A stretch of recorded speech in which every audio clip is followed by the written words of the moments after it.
Good afternoon, everyone, and thank you all so much for being here today. It is my honor and privilege to be in conversation with none other than Mr. Razeen Sally, rather Dr. Sally, and he is the author of Return to Sri Lanka, Travels in a Paradoxical Island. Razeen needs no introduction, but I'm happy to introduce him anyway. Razeen is a British Sri Lankan writer and academic who has taught international relations and political affairs at the London School of Economics and National University of Singapore. His research focuses on trade policy in Asia and the rest of the world. He has written widely on the history of economic ideas, especially the theory of commercial trade. In 2006, Razeen founded the Economic Center for International Political Economy. He has also served as a senior policy advisor to the Sri Lankan government on financial affairs. Razeen, thank you so much for being here, and thank you for being in conversation with me. Before we really delve into your book and talk about your writing, could you read a piece of your work, an excerpt from your book that gives a flavor of what your writing is about? Thank you. Thank you very much, Eman. And thank you for coming, ladies and gentlemen. Um, now, this is, I've chosen two short excerpts. These are quotes from other people, but they're in my book. And I'm going to quote them for a reason. Firstly, this is a travel book. And from my mid-20s in the 1990s, I became a fan of travel writing, serious travel writing. In other words, using a journey or journeys as a way of saying something about the wider society at a certain time, at a certain place, or over time and in different places. And I have a quote here in my book from one of the doyens of British travel writers from the interwar period, Robert Byron, no relation of Lord Byron. And I take to heart, as I say on page 6, the travel writer's Hippocratic oath, immortalized by Robert Byron in his Traveller's Confession, and I'm quoting here. Then travel must rank with the more serious forms of endeavor.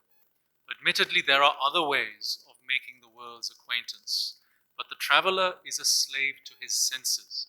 His grasp of a fact can only be complete when reinforced by sensory evidence. He can know the world, in fact, only when he sees, hears, and smells it. Now, I was an academic for much of my working life. Now I'm a travel writer. So the experience of travel, the sensory experience, is really key to understanding place and time in order to put it on the written page. Second quote I have is from one of the world's most famous sci-fi writers, Arthur C. Clarke.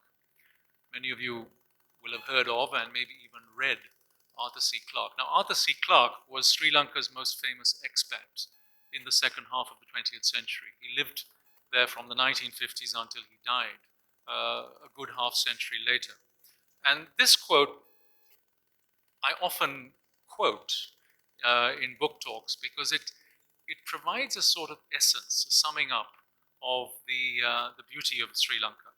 Now, he wrote this in the 1970s when the word Ceylon was more current than it is now, except for Ceylon tea, that is still very current. I quote, "The island of Ceylon is a small universe.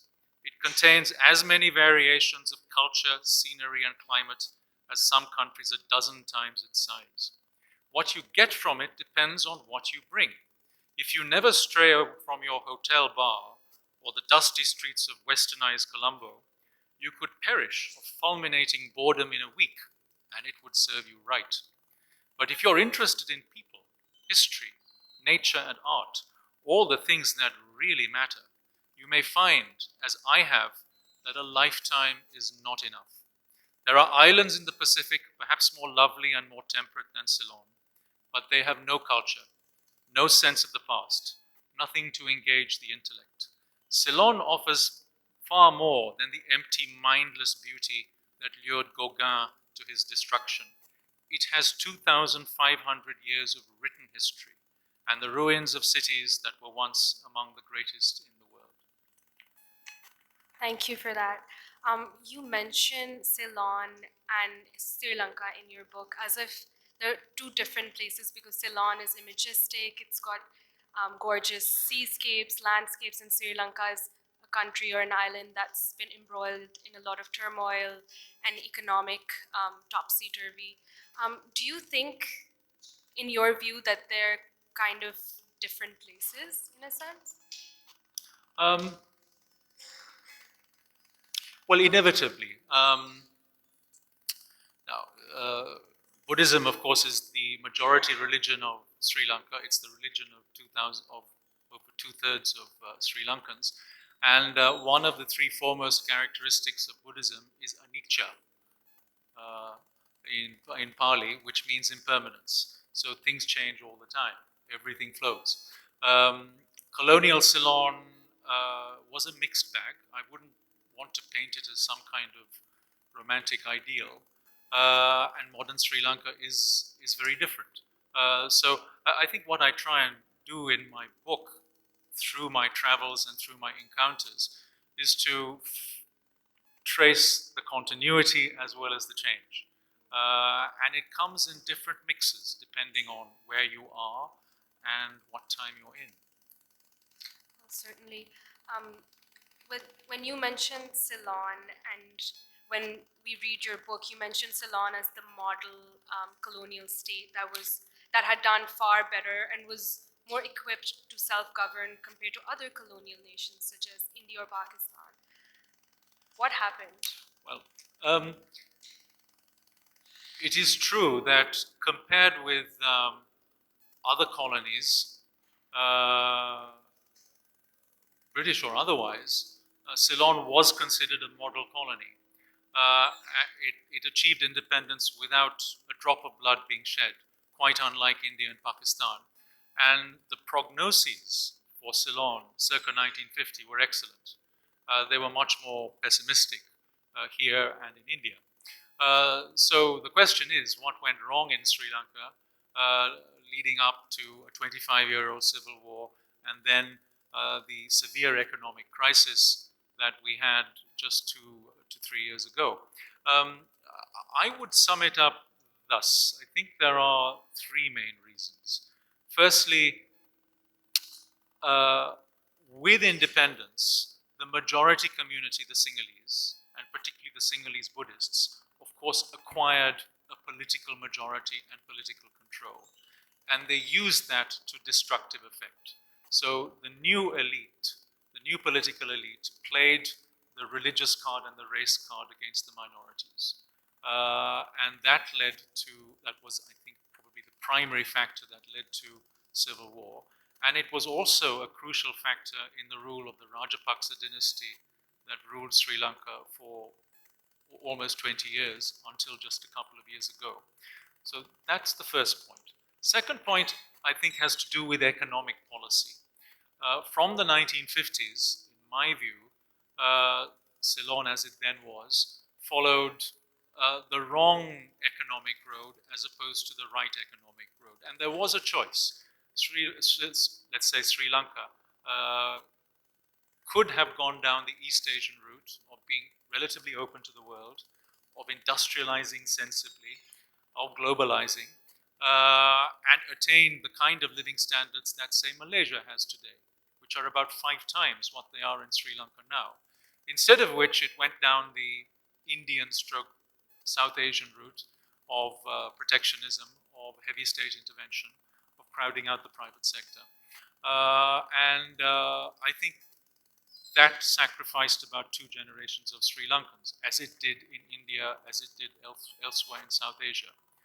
And the Rajapaksa government went back to those kinds of policies alongside a debt spree after the end of the Civil War, which led to the economic crisis of a few years back. Third reason, I think, is perhaps the wrong set of foreign policies.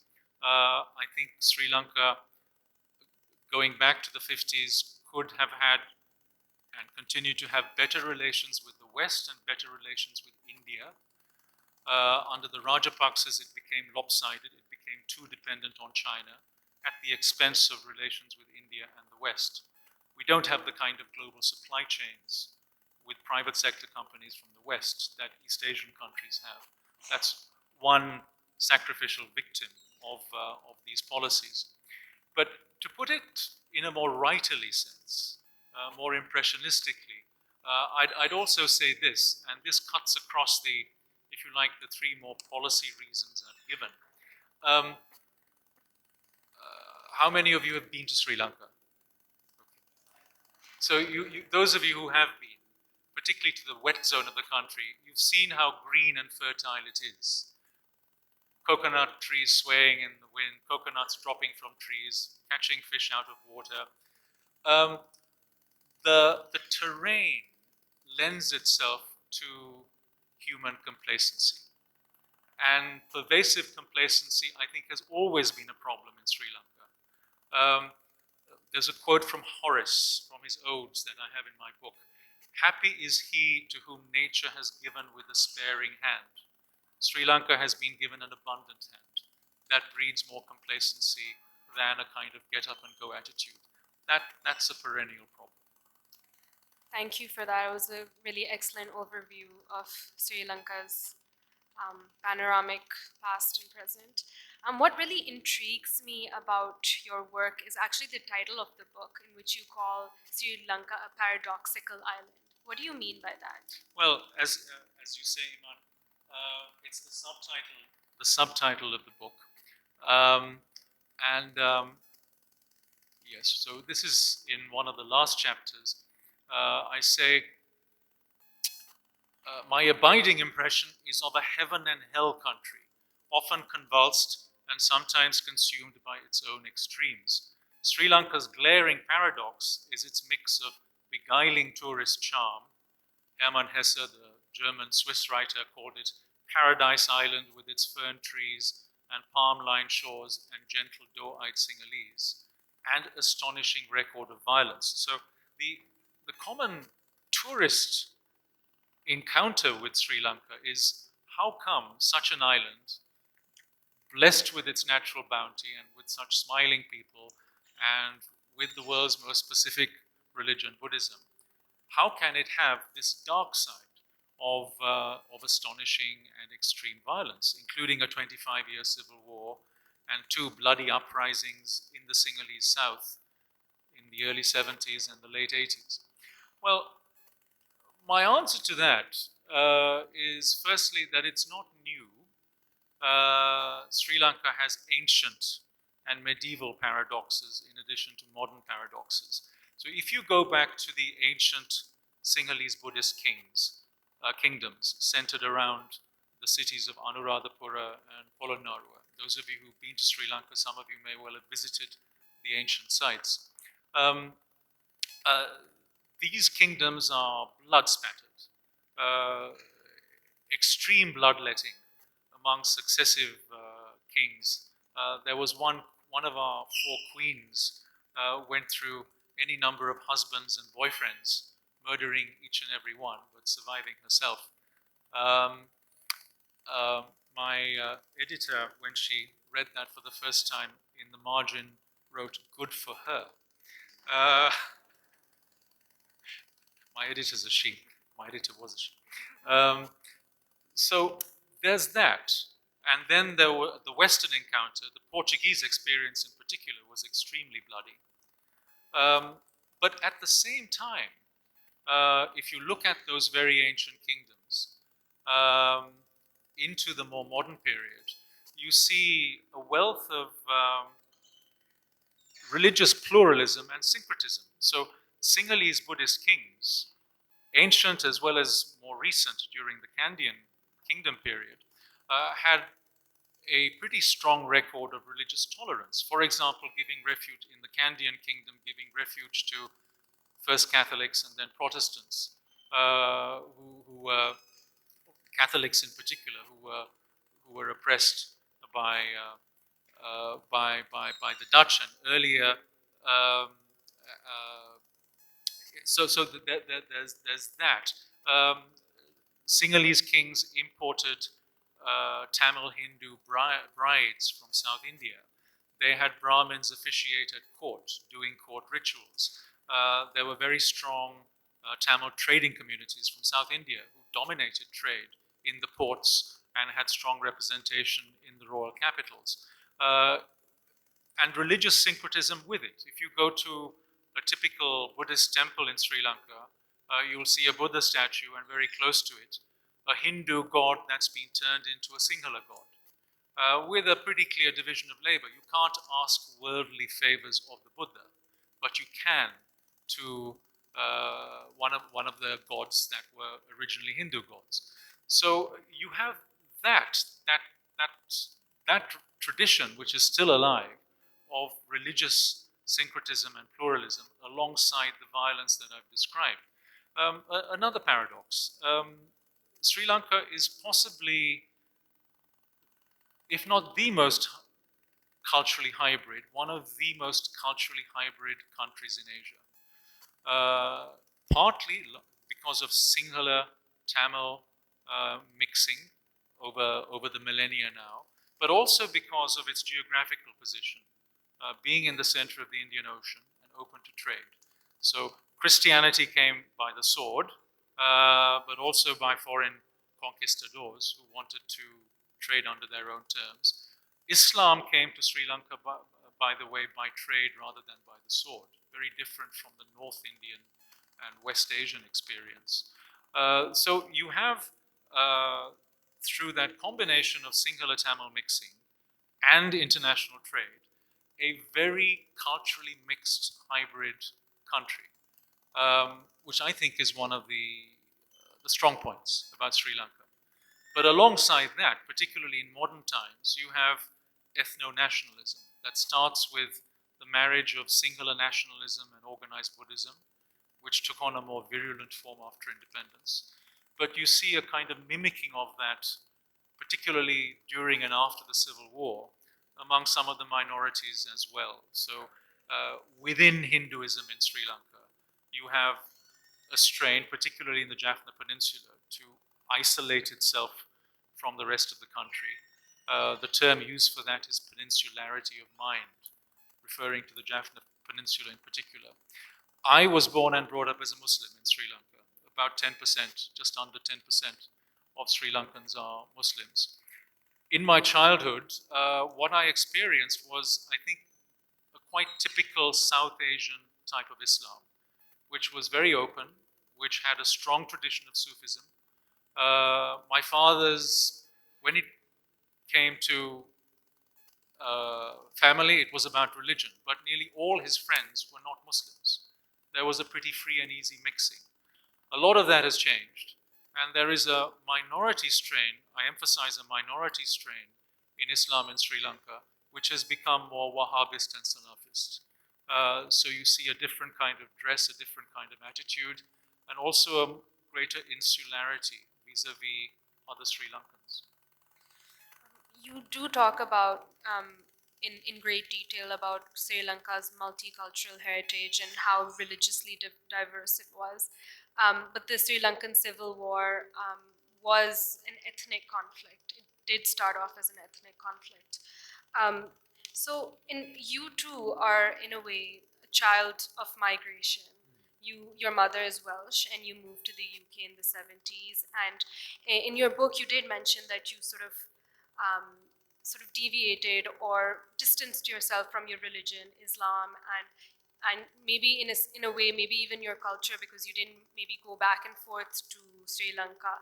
So how did you negotiate that? Because now you are living in Sri Lanka, more or less. You're back and forth in the UK and Sri Lanka. So how did you negotiate these two identities? Are you flexible? Are you hybrid? Or do you think you're one or the other? Well, the first part of your question is about displacement. Now, in the 1970s, Sri Lanka was going through a very turbulent time, and my family was going through a turbulent time. My father was in jail for some of that period for political and other reasons. So we had daily family crises. And up to that point, I'd led a pretty privileged life. And then we fast forward from that to a cramped, semi-detached house in a British suburb, and I went to the government school, and I had to make my bed for the first time. My mother didn't have a helper and had to wash her own dishes and do her own cooking.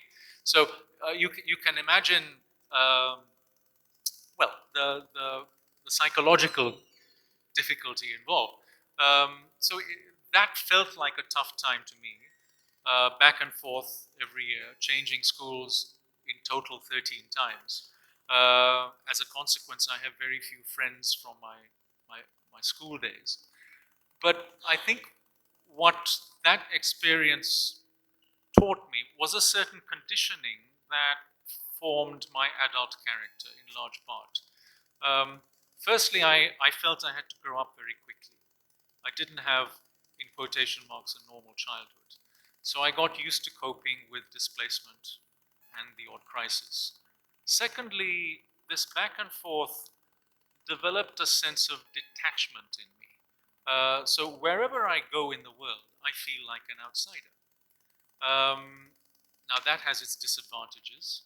One of those disadvantages is a rootlessness or a lack of rootedness. But the advantage is that one is able to take some distance and look in from the outside more dispassionately and maybe see things that other people don't see because they're subjectively colored. Now, I do this with both of my homelands, Sri Lanka and the UK. And in both, I'm an insider stroke outsider. Here, of course, in Pakistan, I'm a complete outsider. In Sri Lanka, I'm an insider sort of, as I am in the UK. But at the same time, because of my background, because of my conditioning, I'm an outsider. I'm a bit of both. And I think that influences the flavor and the content of the book.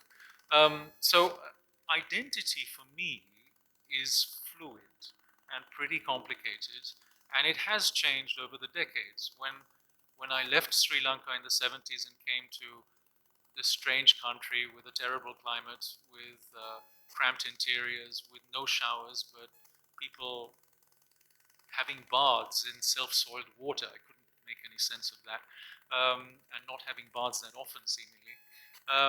All of that felt very strange. Come the 1980s, I suppose I felt more British or European than I did Sri Lankan, and I was estranged from Sri Lanka for a good few decades. Coming back to Sri Lanka in the last 20 years and intensively, I feel more Sri Lankan again, and perhaps more Sri Lankan than a label of a nationality anywhere else. But wherever I am, including Sri Lanka, I still feel I'm an outsider. In Sri Lanka's case, an insider outsider.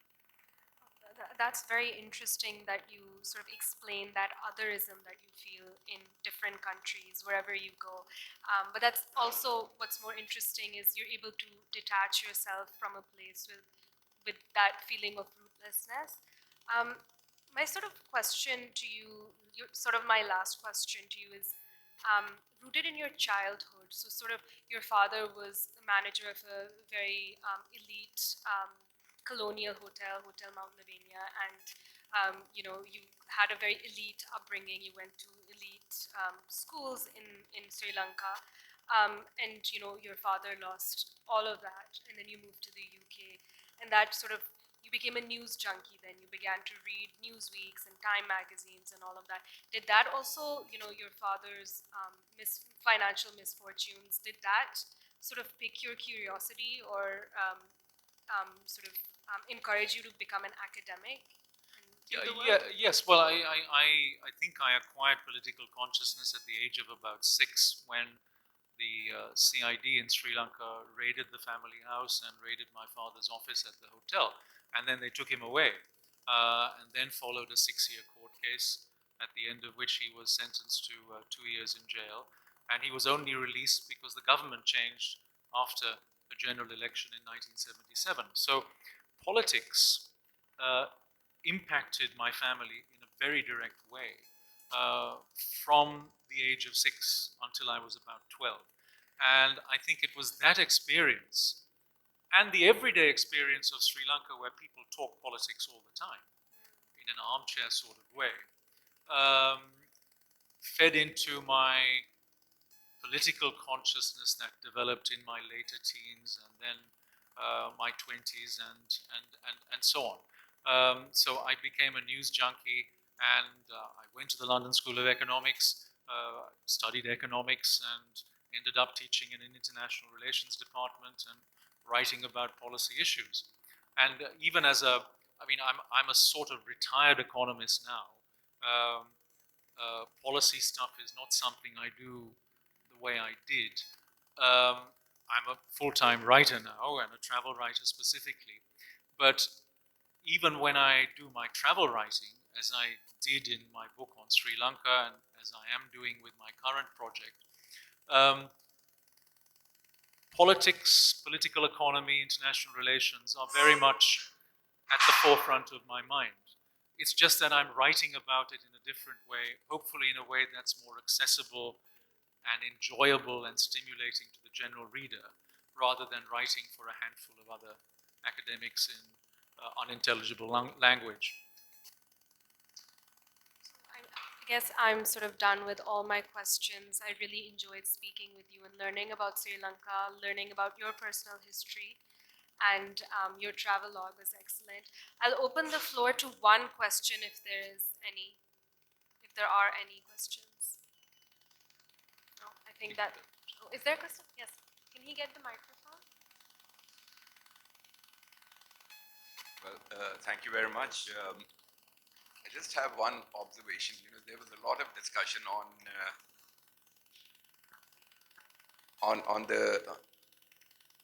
the civil unrest or that brutal conflict with the Tamil Tigers.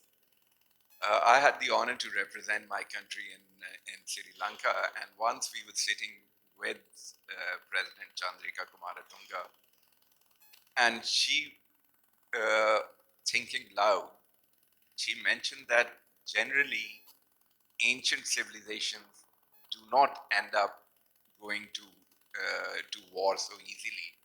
But she said, unfortunately, Sri Lanka, though it is a Buddhist country, is still has been into this very terrible war in the north. Then she paused for a little while, and then she said, perhaps Sri Lanka was created at an inauspicious time. So I couldn't help remarking that, Excellency, but it's too late now. You can't change it. But as I see it, you did go into the genesis. I see a lot of parallels between what happened in Sri Lanka and what happened in Pakistan. Language was one major factor. I'm sorry to interrupt. Could you wrap up your question, please? Just really. It was more of an observation than a question, but I'll pass. Okay, we thank can you. we can continue the conversation later if you like. My pleasure.